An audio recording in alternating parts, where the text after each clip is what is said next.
ওম শান্তি অসমীয়া মুৰলী মন্থন ইউটিউব চেনেললৈ আপোনালোক সকলোকে স্বাগতম।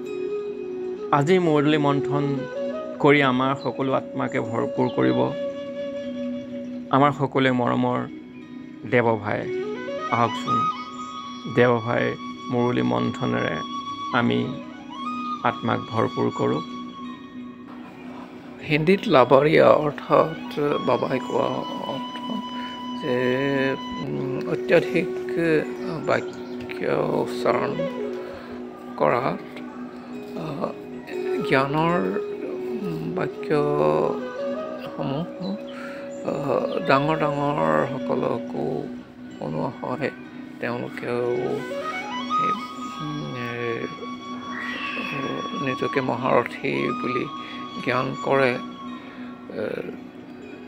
জানে, বুজে আৰু শুনাইছে, অত্যাধিক জ্ঞান শুনায়। কিন্তু এটা কথাহে মনত ৰখা দৰকাৰ যে আমি তমঃপ্ৰধানৰ পৰা সত্ত্বপ্ৰধান হ'ব লাগিব। এই কথাষাৰত আমি বেছি ধ্যান দিব লাগে, কাৰণ বাকী আত্মাৰ জ্ঞানটোহে মুখ্য। আটাইতকৈ ডাঙৰ যোনটো জ্ঞান, প্ৰকৃত জ্ঞানী তেওঁ যিজনৰ আত্মাৰ জ্ঞান আছে। আত্মাৰ জ্ঞান ব্ৰাহ্মণসকলৰ বাহিৰে আনৰ ওচৰত নাই, যদিও এই কথা তেওঁলোকে স্বীকাৰ কৰে যে মনুষ্যৰ আত্মা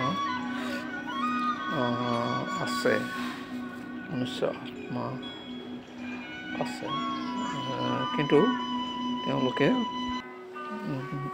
এই কথাটো প্ৰকৃত শুদ্ধ অৰ্থত এই কথাষাৰ তেওঁলোকৰ বাবে স্পষ্ট নহয়, তাৰ স্পষ্ট ধাৰণা নাই। যিটো নেকি একেবাৰে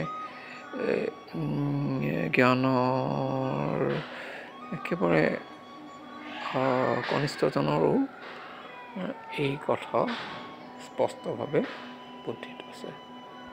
গতিকে এই জ্ঞানটোৱেই আটাইতকৈ ডাঙৰ জ্ঞান। আৰু আমি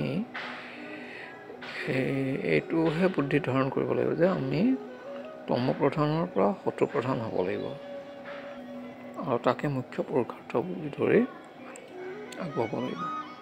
বাকী জ্ঞান শুনোৱাটো ডাঙৰ সকলকো জ্ঞান শুনোৱাটো বহুজনে কৰে।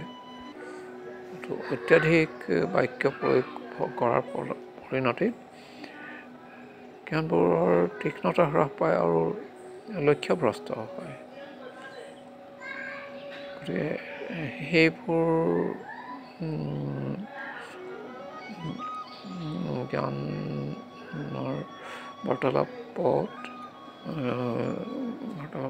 মহত্ব কমি যায়। গতিকে কথা কমকৈ কৈ